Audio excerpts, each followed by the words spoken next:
बिस्मिल्लाहिर्रहमानिर्रहीम, अस्सलाम वालेकुम। प्रोग्राम आप देख रहे हैं खुल के बोल, और खुल के बोल के साथ मैं हूं नमरा तारिक। एतजाज नकी की गैर मौजूदगी में इस प्रोग्राम की मेज़बानी में करूंगी।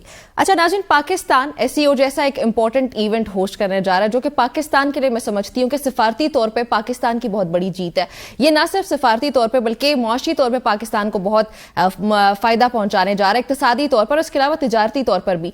लेकिन पाकिस्तान की ऑपोजिशन की जो सबसे बड़ी जमात है, वो इतने अहम मौके पर, जिस वक्त पूरी दुनिया की नजरें आप कह सकते हैं कि पाकिस्तान की तरफ मुंजमद जमी हुई हैं, पूरी दुनिया पाकिस्तान की तरफ देख रही है कि क्या होने जा रहा है, उस मौके पे पाकिस्तान तहरीक इंसाफ, जो कि ऑपोजिशन की सबसे बड़ी जमात है, पार्लियामेंट की सबसे बड़ी जमात, ये कह देती है कि वो उसी रोज एहतजाज करेगी। और एहतजाज करने की वजह यह कि इमरान खान से मुलाकात नहीं करने दी जा रही किसी को भी।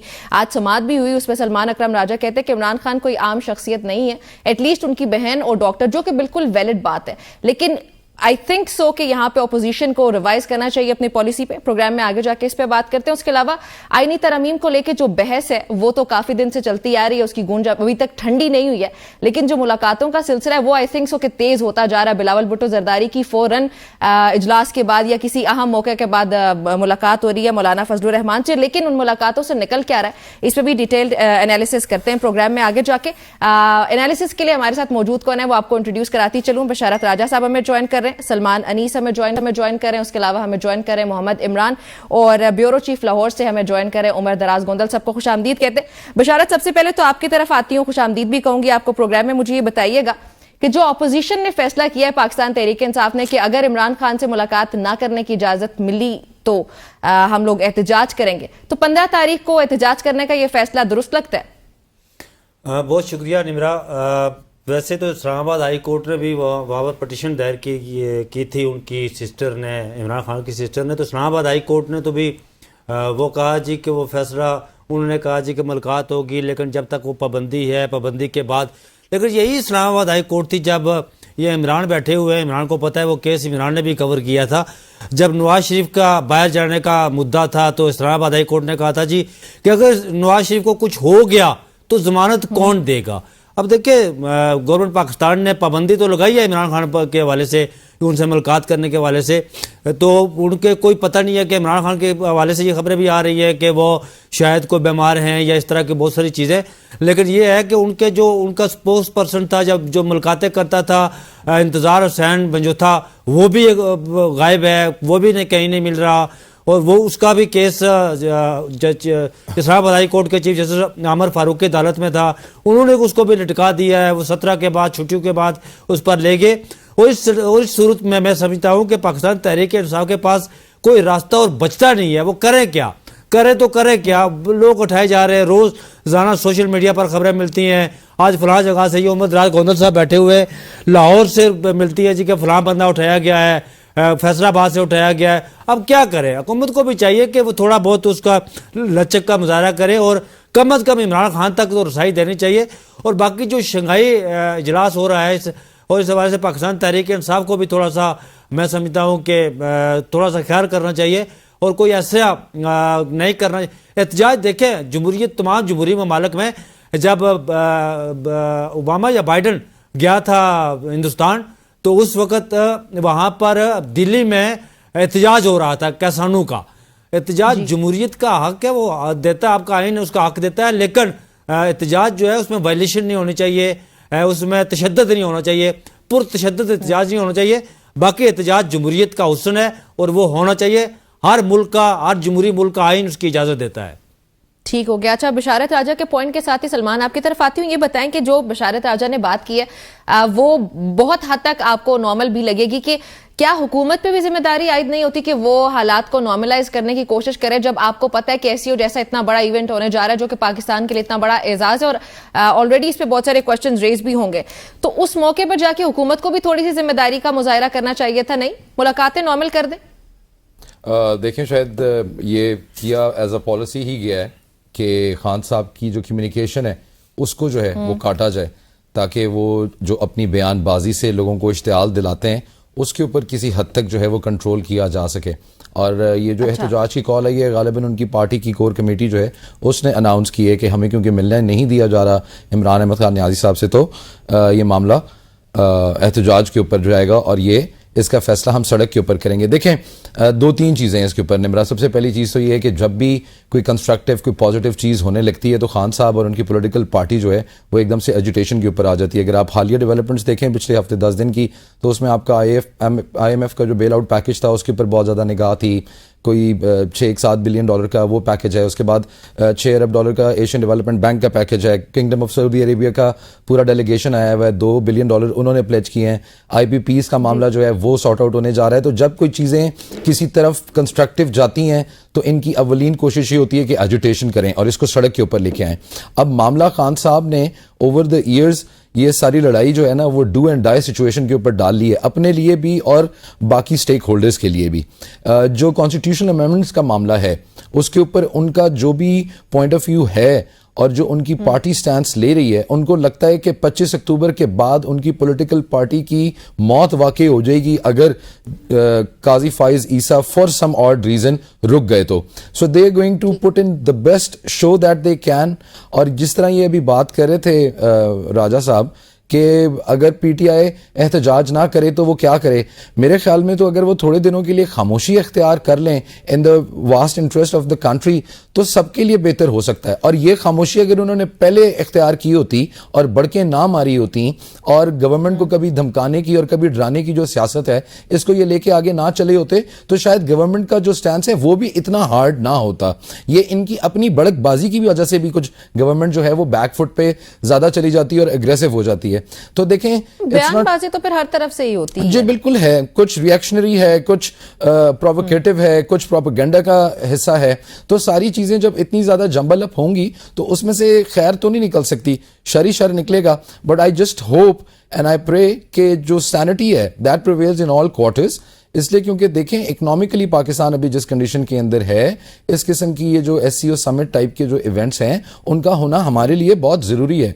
आप अगर एक मिनट के लिए एज अ बिजनेस कम्युनिटी देखें या एज अ इकोनॉमिक जो उसका इम्पैक्ट है वो देखें तो मेरे ख्याल में आई वुड एग्री विद राजा साहब के PTI को थोड़े अरसे के लिए अगर खामोशी इख्तियार वो कर लेते तो ज्यादा मुनासिब रहता।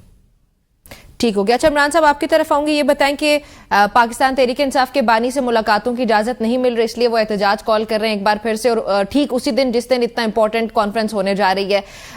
सलमान अकरम राजा यही कह रहे हैं कि उनकी बहन और डॉक्टर से मिलने की मुलाकात की जो है वो इजाजत दी जाए क्योंकि उनकी तबीयत भी ठीक नहीं है। अब लेकिन यहाँ पे जो हुकूमत का स्टांस है वो ये कि हमें तो सिक्योरिटी कंसर्न्स है, लेकिन ये मुलाकात तो 4 अक्टूबर के बाद से ही नहीं हो पा रही है। तो क्या वाकई सिक्योरिटी कंसर्न्स लगते हैं आपको या फिर हुकूमत इसको भी पॉलिटिसाइज कर चुकी है? देखें, हुकूमत तो एक स्ट्रेटेजी के तहत चल रही है। यहाँ पर यह बात बड़ी जरूरी है कि एक ऐसी इमारत जिसकी बुनियाद ही खोखली हो, हम उस पर बात ना करें और फिर आगे जाके हम इखलाकियात के दरस दें।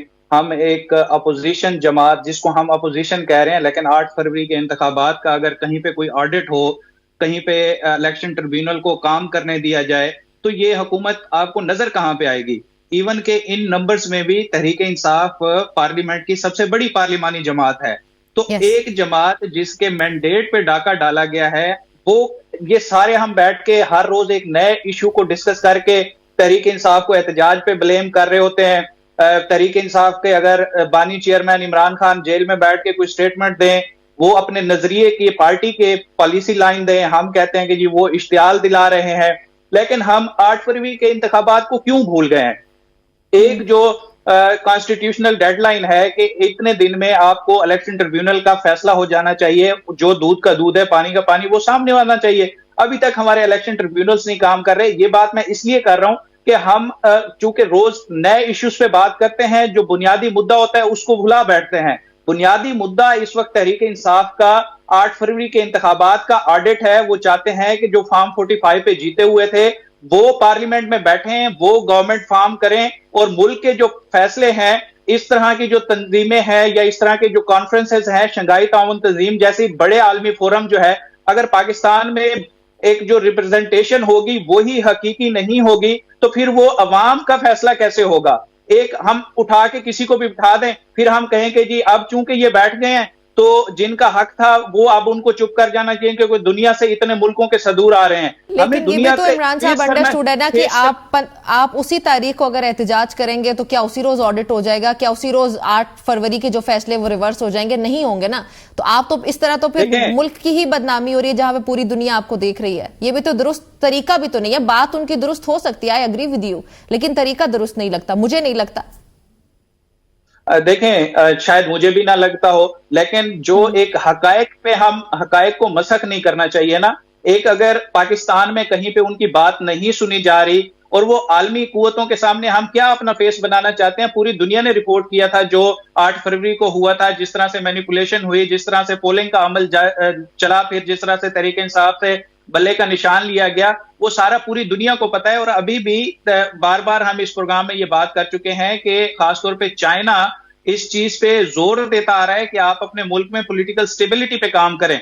ये जहां तक शंघाई ताउन तंजीम की बात है, ये एशियाई मुल्कों की सरबराही तंजीम है और उसका पाकिस्तान में इस्लामाबाद में इजलास होना एक खुशआइंद बात है। लेकिन क्या इस सारे प्रोसेस को स्मूथ चलाने के लिए हुकूमत ने अपनी जिम्मेदारियां पूरी की हैं? क्या इमरान खान कोई एक बकरी चोरी के केस में अंदर हैं, या वो कोई नशाई हैं, या वो किसी इस तरह के छोटे उस केस में है, या वो कोई दहशतगर्द हैं कि जिससे अगर किसी की मुलाकात हो गई तो पता नहीं मुल्क में क्या हो जाएगा? 2 बंदे जाएंगे, सलमान अकरम राजा चले जाएं या उनके डॉक्टर फैसल साहब चले जाएं, जो उनकी बहन है नूरीन नियाजी वो चली जाए, तो ये एक मुलाकात से कोई ज्यादा तूफान नहीं आ जाएगा। बस हुकूमत को ये डर है। ठीक हो गया, आपका ये पॉइंट लेके चलते हैं उमर के पास। उमर, ये बताइएगा कि अगर उनकी बहन उनके डॉक्टर चले जाते हैं तो कोई तूफान नहीं आ जाएगा? अग्री करते हैं आप, हुकूमत ने यहाँ पे गलत किया? देखिए, मेरी बात सुनिए। असल बात यह है कि एक आम आदमी में, मैं जेल में हूं, आप जेल में हूं, फर्क है। इमरान खान जो है वो इस वक्त बड़ी सियासी जमात के, आपने जैसे बिल्कुल साइड पे किया, भारत वो चेयरमैन तो अमली तौर पे वही हमें दिखाई देते हैं। तो वो सिर्फ एक अकेले शख्स नहीं है, बल्कि वो करोड़ों पाकिस्तानियों के वो उन्होंने वोट लिए हुए हैं। तो उनको आम पाकिस्तानी के तौर पे आप उनको ट्रीट कर सकते हैं जैसे आपने नवाज शरीफ को ट्रीट नहीं किया था। पाकिस्तान की क्या, दुनिया के निजाम इंसाफ के अंदर कोई एक मिसाल बता दे कि किसी कन्विक्टेड शख्स को आपने जेल से निकाल के बैरून मुल्क जाने की इजाजत दी हो कि जाओ इलाज कराओ और वो 4 साल वापस न लौटाओ? तो भाई कौन सी कयामत आ जाएगी? इमरान खान की हमशीरा चली जाए, कोई एक डॉक्टर चला जाए, और अगर वो भी नहीं तो किसी आप तरमीम के बहाने कोई और आप वो वफ्त लेके चले जाए। इससे क्या आप कर रहे हैं? यानी तहरीक इंसाफ ने ये तो नहीं कहा हम एहतजाज कर रहे हैं, वो कह रहे हैं भाई अगर हमें रसाई ना दी गई तो आप रसाई दे दें, बात खत्म हो गई। बाकी तो के बाद की बात है ना, पहली बारी बात नहीं सुन रहे आप। कैसे, आप मुझे बताइए, आप बाकी सारी बातें छोड़ देते हैं। इमरान खान कोई खुद कुछ हमला कर सकते हैं? इमरान खान इस्लामाबाद पे कोई अटैक कर सकते हैं? वो मुल्क के फॉरवर्ड प्राइम मिनिस्टर हैं, वो एक सियासी जमात के अमली तौर पे सरबराह है। आप किस तरह से उनको इस तरह ट्रीट कर सकते हैं? आप उनको कैसे आइसोलेट कर सकते हैं? आप खुद देखें ना चीजों को। ये तो ऐसी बात है कि आप मुझे गालिब गलौज करें जब मैं अपना कोई जवाब देने की कोशिश करूं। आप देखें ये तो बड़ा वायलेंट किस्म का आदमी है, ये तो हाथ चला रहा है, ये तो ये कर रहा है, ये तो वो कर रहा है। आप गवर्नमेंट के बिहेवियर को भी तो देखिए ना। ये सबको नहीं पता कि क्यों ये मुलाकातें बंद की गई। अच्छा, वैसे उमर साहब, मेरी अंडरस्टैंडिंग के लिए ये गालियां गवर्नमेंट दे रही थी या वो सीएम केपी दे रहे थे? नहीं, मैंने जस्ट फॉर क्लैरिटी, गवर्नमेंट तो यहाँ पे रिस्पॉन्ड ही नहीं कर रही। सारा का सारा इश्तेहाल आपका वो कैदी नंबर 804 अंदर से बैठ के करता है, उसकी कम्युनिकेशन लाइन बंद की है। देखिए पिछले 1 हफ्ते से कितना सुकून है। ये डिसीजन तो आपकी पार्टी की उसने लिया, कोर कमेटी ने। मतलब ऐसे ना किया करें उमर। इसी मेरा तो ख्याल है कि इनकी कम्युनिकेशन के ऊपर ये बैन ताहयात होना चाहिए।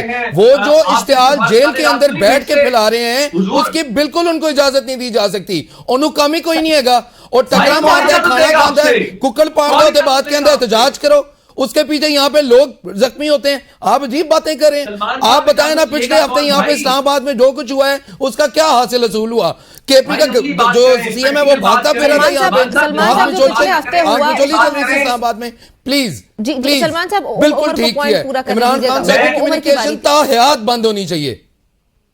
कम्युनिकेशन बंद नहीं होनी चाहिए किसी की भी। उमर अपना पॉइंट कंप्लीट कीजिएगा। वो एक इंतशारी टोले की ज़हन साजी रखते हुए, आपके जज्बात का भरपूर ख्याल रखते हुए हुजूर कोई इजाजत नहीं लेगा।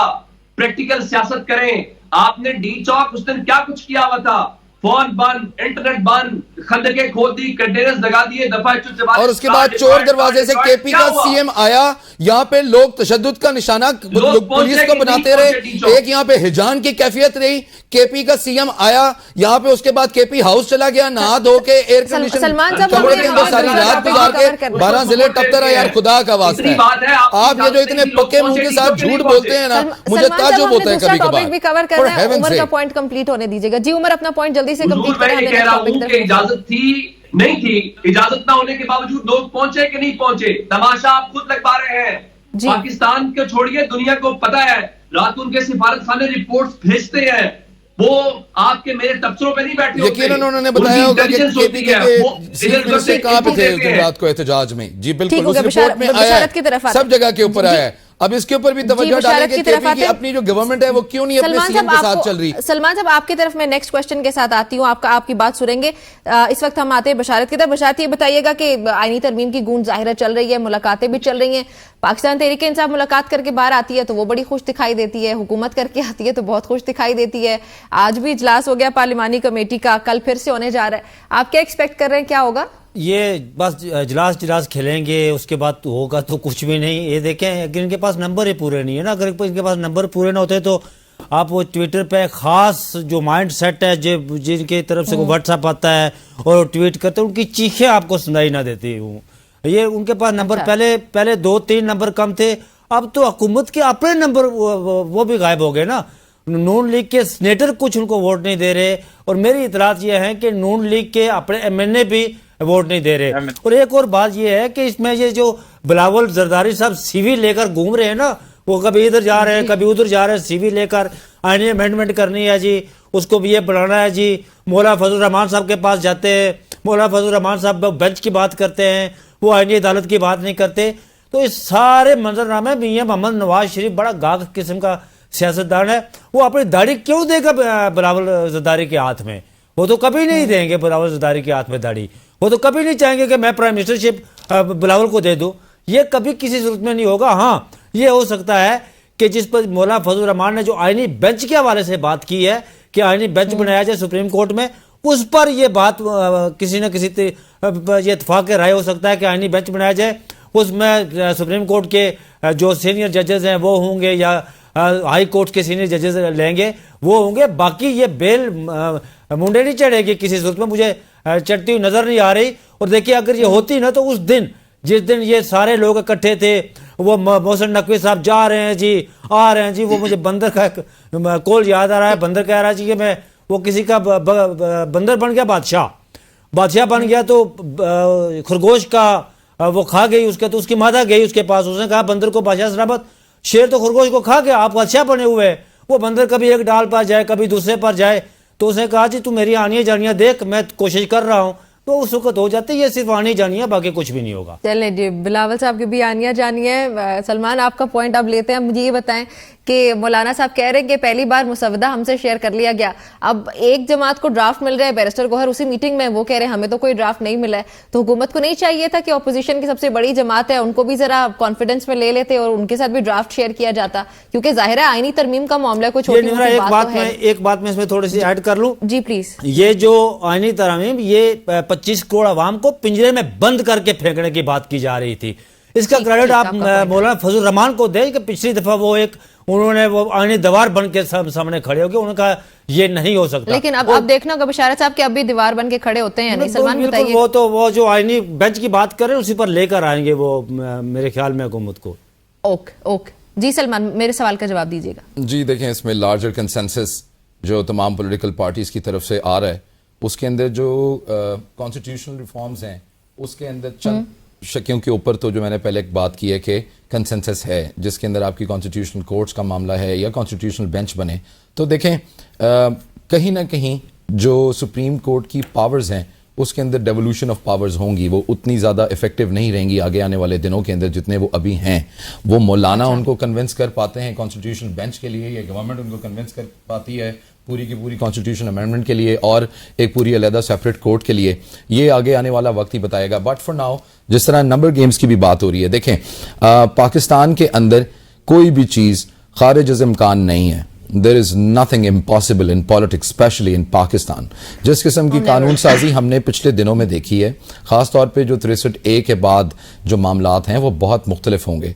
हम हमेशा इस चीज़ को हाईलाइट करते रहे कि अब ये अनफॉर्चुनेट है, ये बहुत अफसोसनाक बात है कि एक दफ़ा फिर सियासतदानों की मंडी लग चुकी है और उसके अंदर बहुत हाई लेवल के ऊपर स्टेक्स इन्वॉल्व हैं। और देखें, ये अगेन अनफॉर्चुनेट कि पाकिस्तान के अंदर सियासत भी एक कारोबार है जहां पे लोग अपना पैसा इन्वेस्ट करते हैं in terms of winning elections और कंटेस्टिंग इन इलेक्शन कैंपेन्स, और फिर जब वो जीत जाते हैं तो उनकी एक्सपेक्टेशन ये होती है कि उनकी जो इन्वेस्टमेंट है वो उनको वापस की जाए। तो इस तरह के जो कानून साजी के जो मराहिल होते हैं और जो मामलात होते हैं, this is where they get paid very heavily.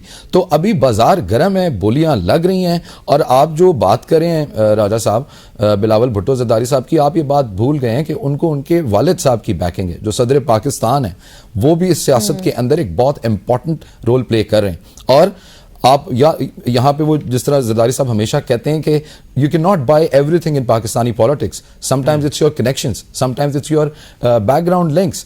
अब अगर आज कल की तस्वीरों के अंदर आपने देखा हो तो जो KPK के गवर्नर हैं वो एक साइड पे बैठे हुए हैं, मोहसिन नकवी एक साइड पे बैठे हुए हैं, और हमारे दूल्हे यानी अली अमीन गंडापुर साहब वो बीच में बैठे हुए हैं शबाले बन के, कितने खूबसूरत लग रहे हैं। अब से 4 दिन पहले 5 दिन पहले ये दोनों एक दूसरे के दस्तों गिराबां थे। इधर KP हाउस के अंदर IG जो है वो धमकियां दे रहे थे CM को, और उसके बाद जो सारी की सारी कहानियां इस वक्त मार्केट के अंदर गर्दिश कर रही हैं, कोई एक भी चुन लें, तो ये हालात थे। तो देखें, सियासत नामुमकिनात का ही नाम है, इनको ही मुमकिनात के अंदर कन्वर्ट करने का नाम है। एंड पाकिस्तान की सियासत के अंदर कब कहां कौन क्या करे आप कभी भी श्योर नहीं हो सकते। और ये सारी चीजों पर करते हैं कि ये मुमकिन हो जाएंगी आईनी तरमीम। जी बिल्कुल, चलें ठीक हो गया। अच्छा इमरान, आपकी तरफ आती हूँ, आपको क्या लगता है ये तमाम तर सूरत हाल देखते हुए, मौलाना दोनों तरफ से प्ले करते हुए हमें नजर आते हैं अपना रोल, बिलावल भुट्टो जरदारी भी अपना रोल बड़ा प्रोएक्टिवली, बल्कि मैं तो कहूंगी वो परफॉर्म कर रहे हैं। सो आपको लगता है कि हो जाएगा ये सब मामला बड़ी आसानी से आईनी तरमीम वाला? देखें, जहां तक जैसे बिशारत राजा ने बात की कि एक आईनी बेंच का क़याम अमल में लाया जाए, मौलाना फजलुर रहमान आईनी बेंच की बात कर रहे हैं। अगर आपने खबर देखी हो तो सलमान अकरम राजा भी इसी तरह की तजवीज दे चुके हैं, और इस वक्त तहरीक इंसाफ ही मेन स्टेक होल्डर्स अपोजिशन जमातों में से है जिसकी इस आईनी तरमीम में राय होना बहुत जरूरी है। तो अगर बेंच की तरफ बात जाती है कि सुप्रीम कोर्ट यही रहे, कोई नई आईनी अदालत कायम ना की जाए, इसी चीफ जस्टिस के नीचे एक आईनी बेंच बना दिया जाए सीनियर जजेस का या फिर हाई कोर्ट के जजेस का, तो इस तरह से डेवलपमेंट आगे हो सकती है। और दूसरी जो बात है, जो पुराना एक मुसविदा गर्दिश कर रहा था उसमें हाई कोर्ट के जजेस के तबादले की भी बात थी, क्या वो शिकें उस पे इत्तेफाक होगा नहीं होगा, ये भी एक बड़ा वो शिकें खत्म कर दी गई है, वो खत्म कर दी गई, जजेस की जो रोटेशन थी तबादलों की वो खत्म कर दी गई है। देखिए, पहले वाले ड्राफ्ट में तो इसी तरह की जहरीली शिकें थी जिससे आपका इंसाफ का निजाम पूरा धड़म हो जाता। और इस सारे निजाम में आप देखें कि हुकूमत की बदनीयती ये है कि एक जो प्रोसेस होता है कि आप पार्लियामेंट में बिल पेश करते हैं, स्पीकर साहब उसको कमेटी को मार्क करते हैं, कमेटी में उस पर ओपन डिस्कशन होती है, अवाम को एतमाद में लिया जाता है, सिर्फ अवामी नुमाइंदों की बात नहीं होती, फिर कमेटी उसको रैप अप करके पूरा एक ड्राफ्ट दोबारा पार्लियामेंट में भेजती है, उस वक्त तक सबकी कंसेंसस हो चुकी होती है, फिर उस पर वोटिंग होती है और एक बड़े स्मूथ तरीके से ये हो जाता है। अब सियासतदान तो अच्छा जी पाकिस्तान में ही ऐसा मुझे लगा एक मिनट के लिए मैं गुम गया। यकीन करें, मैं आपकी इस बात में ना इतनी सहर अंगेज गुफ्तगू कर रहे थे इमरान साहब, मैं खो गया इसमें। एंड सॉरी जी प्लीज। अच्छा, सलमान साहब, पाकिस्तान में आपको नहीं पता पाकिस्तान में कानून कैसे बनते रहे माजी में? भाई क्या हो गया है आपको इमरान भाई? कानून तो उसी तरह बनते रहे जिस तरह आप बन रहे हैं, जिस तरह हमेशा बनते हैं। तो पिछली गवर्नमेंट के अंदर नहीं आपको पता कैसे कानून बनते रहे हैं? उधर तो कॉरिडोर में वर्दी के अंदर लोग घूम रहे होते थे मुसव्वदे लेके, जो आप ढूंढ रहे हैं। फिर हमें जमहूरियत को एक तरफ रख देना चाहिए। फिर यही है कि जैसे रियाज फतियाना साहब के घर पे हमले हो रहे हैं, उनके बेटे को उठाया जा रहा है, उनकी फैमिली को हरासा किया जाता है, इसी तरह से फैसलाबाद में सादुल्ला बलोच की फैमिली को हरासा किया जा रहा है। पीटीआई साहब जमहूरियत साइड पे रखी हुई है, आप महसूस नहीं कर रहे। काफी चलिए, अरसे ठीक से, है। अच्छा, बल्कि उमर, जब से आप- क्याम हुआ है आप- उसके तकरीबन कुछ ही अरसे के बाद से। सलमान साहब, उमर की बारी है जी। उमर, आप क्या समझते हैं? उमर, आपकी किस क्या हवाले राय है से? आईनी तरमीम को लेके? एक तरफ हमें देखिए ये कहने को ये बात बहुत मुनासिब है और ये बात हम पहले भी कहते आए हैं कि देखिए इतनी बड़ी तादाद केसेस की नहीं है जो आईनी केसेस हैं जिस पे बुनियाद पे आप अलग से अदालत बना दें। 180 केसेस है टोटल जी। गोंदल साहब 180 केसेस है हमारे कोर्ट टोटल। रिपोर्टर बता रहे हैं आपको। चले, आप बताएं। चले 200 केसेस कर लेते हैं ना हम। 200 केसेस अगर हो तो उसके लिए आईनी अदालत के जवाब समझ नहीं आता। सिर्फ एक प्रॉब्लम जरूर है और वो प्रॉब्लम ये है कि जब भी इंपॉर्टेंट केसेस आते हैं, काजी साहब के दौर में भी यही प्रॉब्लम है, बदियाल साहब या बाकी में भी, कि वहां पे पिक एंड चूज होता है। हमें पिक एंड चूज को खत्म करना है। हमने सिंपल एक फार्मूला ये निकाला जो कि इंडिया के अंदर प्रैक्टिस हो भी रहा है कि जब भी कोई आईनी मामला आएगा, आईनी वजाहत को लेके, आईनी इबहम को दूर करने के लिए आप senior most including chief justice 5 जजेस शामिल कर दें। That's it. उसमें ये नहीं होगा कि चीफ जस्टिस साहब शामिल करना चाहते हैं तीसरे वाले को और पांचवें वाले को नहीं करना चाहते, पांचवें वाले को नहीं करना चाहते, तीसरे वाले को करना चाहते हैं। इसको खत्म कर दे, बस ये तय हो जाए। भाई देखिए, अगर 5 जजेस में कोई इशू है तो इसका मतलब है फिर अपॉइंटमेंट को फेयर करें, फिर वहां प्रॉब्लम नहीं है। फिर अपॉइंटमेंट के अंदर हाई कोर्ट के जजेस की अपॉइंटमेंट का प्रॉब्लम है, वहां पे पॉलिटिकल इंटरफेरेंस है, वहां पे बास का रोल है, बहुत कुछ है। तो मेरे ख्याल से ये एक वैलिड सोल्यूशन है, ये बिल्कुल मुनासिब है। हमें आईनी बेंच की जानिब जाना चाहिए। आईनी अदालत का मतलब देखिए पाकिस्तान दूसरे मुल्कों जैसा नहीं है, हर मुल्क की अपनी डायनामिक्स होती हैं। आप जब सुप्रीम कोर्ट के ऊपर एक अदालत खड़ी कर रहे हैं तो पाकिस्तान की सुप्रीम कोर्ट को खत्म कर रहे हैं। क्यों खत्म कर रहे हैं? वजह यह है कि जजेस बता रहे हैं हमारे ऊपर दबाव है, जजेस बता रहे हैं कि सिस्टम कैसे मैनेज हो रहा है। तो जब आप समझ रहे हैं कि अब ये चीजें कंट्रोल से निकल रही हैं तो आप कह रहे हैं ठीक है आप वहीं खड़ा रहे, हम एक नया ढांचा खड़ा कर देते हैं। मेरा ख्याल है उसके ऊपर हम सबको आवाज बुलंद करनी चाहिए। ये पाकिस्तान के मुस्तकबिल से जुड़ा हुआ मामला है। चलें जी, ठीक हो गया नाज़रीन। गुफ्तगू आपने सुनी पे, अभी गुफ्तगू का ये सिलसिला जारी रहेगा लेकिन एक ब्रेक के बाद।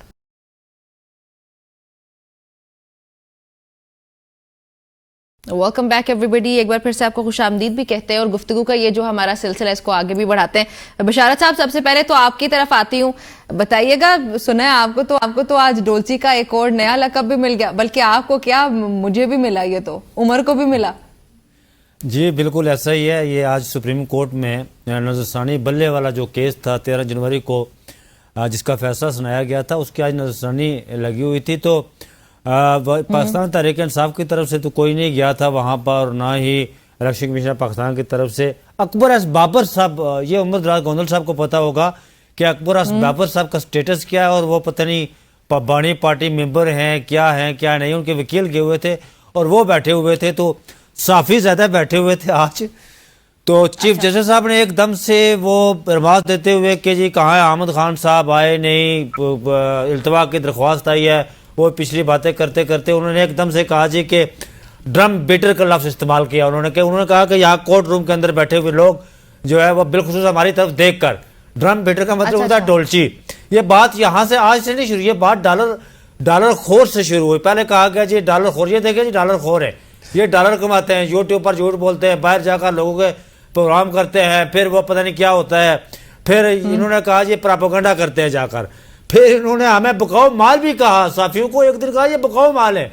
जिस दिन वो इस्लामिक यूनिवर्सिटी वाला केस था उस दिन उन्होंने कहा जी ये बकाऊ माल बैठा हुआ सारा, बाहर जाएगा इस खातून का इंटरव्यू करेगा और फिर वो बेचेंगे। उसके बाद उन्होंने एक लफ्ज़ इस्तेमाल किया था रैबट, पागल कुत्ते, मतलब ये सोशल मीडिया पागल कुत्ते, ये लफ्ज़ भी इस्तेमाल किया था। और आज उन्होंने हमें डोलची। हाँ ये जरूर है कि जो ये देखा गया कि जो इस खास मोहब्बत की कोई खास वजह भी तो होगी ना। वो मैं यही कह रहा हूँ ना कि वो देखा गया है मोमन के जो मिलिट्री बैंड वाले होते हैं ना, जो मिलिट्री बैंड करते हैं, उनको आम लोग डोलची नजर आते हैं। हमारा तल्लुक तो उन लोगों से नहीं है। बहरहाल ये है कि हम ये बात इमरान कोर्ट रिपोर्टिंग करता रहा है। जो कोर्ट रिपोर्टर होता है ना वो एक एक लफ्ज बड़ा सोच समझ कर रिपोर्ट करता है, वो हर्फ उसी तरह रिपोर्ट करता है। जी बिल्कुल ऐसे। अच्छा टाइम थोड़ा कम है इसलिए हम जल्दी जवाब ले रहे हैं। और जो वकील आर्गू करता है वो ही रिपोर्ट कर रहा होता है, वो कोई और अपनी तरफ से बात नहीं करता। यही सलमान आपकी तरफ आते हैं, एक मिनट बात सुने। यही चीफ जस्टिस है, जब इनके खिलाफ सदारती रेफरेंस दायर हुआ था तो इन्होंने कहा था कि मैंने मीडिया के बल पर यह जंग जीती है। और फिर ये चीफ जस्टिस साहब रात को, अब ये सच फिर मुझे बोलना पड़ेगा कि रात को गाड़ियों में बैठकर किन के पास जाया करते थे? क्या वो डोलची नहीं थे? मतलब जब आपकी बात निकल जाए तो हमें डोलची बना दे, जब हम आप पर तनकीद करें, हम आपकी तस्दीक नहीं करते, हम आपके फैसलों पर तनकीद करते हैं, तो आप हमें डोलची, डॉलर खोर, बकाओ माल, पता नहीं प्रोपेगेंडा करने वाले। आपका पॉइंट आगे बशार साहब, वक्त थोड़ा कम है, मैं आगे बढ़ना चाह रही हूँ। सलमान आपकी तरफ आऊंगी, ये बताइएगा 25 तारीख को आप क्या माहौल देख रहे हैं? फुल कोर्ट में कुछ जजेस जो है वो शायद शिरकत ना कर पाए। सबसे पहले तो राजा साहब प्लीज़ पानी पिए, इतने जज्बाती ना हो।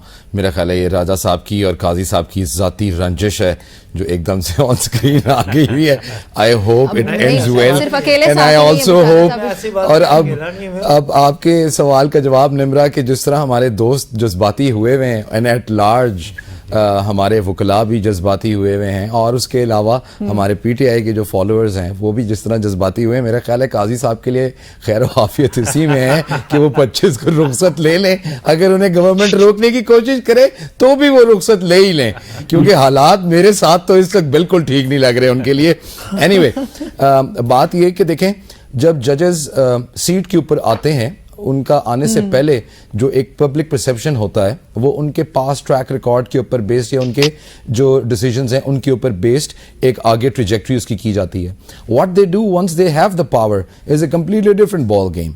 जिस तरह हमारे दोस्त जितने ये कोर्ट रिपोर्टिंग करते हैं ये वाकिफ होंगे कि जब काजी फाइज ईसा जो हैं उनके बारे में ये बात हो रही थी कि वो आगे आने वाले चीफ जस्टिस होंगे, तो उनको एक मसीहा के तौर के ऊपर जो है हमारे दोस्त वो पोर्ट्रे करते थे, और उसके बाद वही जिस तरह ये जिक्र कर रहे हैं कि काजी साहब भी जो है उनकी रस्म और राह बड़े अच्छे मीडिया के लोगों के साथ थी, और वो अपनी बात अपने दोस्तों के थ्रू मीडिया तक पहुंचा दिया करते थे। सलमान साहब, माजरत के साथ आपको इंटरप्ट किया, लेकिन हमारे पास वक्त कम है, इसलिए मैं चाहूंगी कि जल्दी जल्दी जवाब दें आप प्लीज अपना। तो ये सिर्फ वक्त की बात है, आज कुछ दोस्त नाराज हैं, कल तब्दीलियां होंगी, वाज़ेह तब्दीलियां होंगी, तकरीबन सारे मार जाएंगे। Please move on. चले ठीक हो गया, मूव ऑन करना वैसे बड़ा मुश्किल है सलमान अनीस साहब, लेकिन मोहम्मद इमरान साहब की तरफ आते हैं। आज हामिद खान साहब पे क्यों इतना चीफ जस्टिस बरहम दिखाई दिया आपको?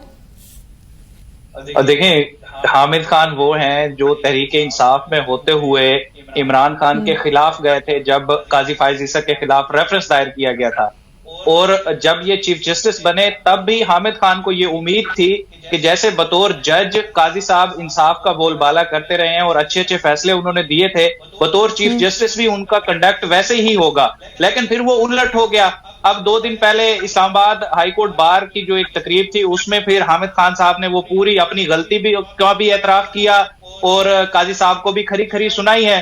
जाहिर बात है अब बातें तो उन तक भी पहुंची हैं, इसलिए अब काजी साहब उन पे बरहम नजर आ रहे हैं और हामिद खान साहब काजी साहब के खिलाफ एक वकला मूवमेंट को लीड करते हुए नजर आ रहे हैं।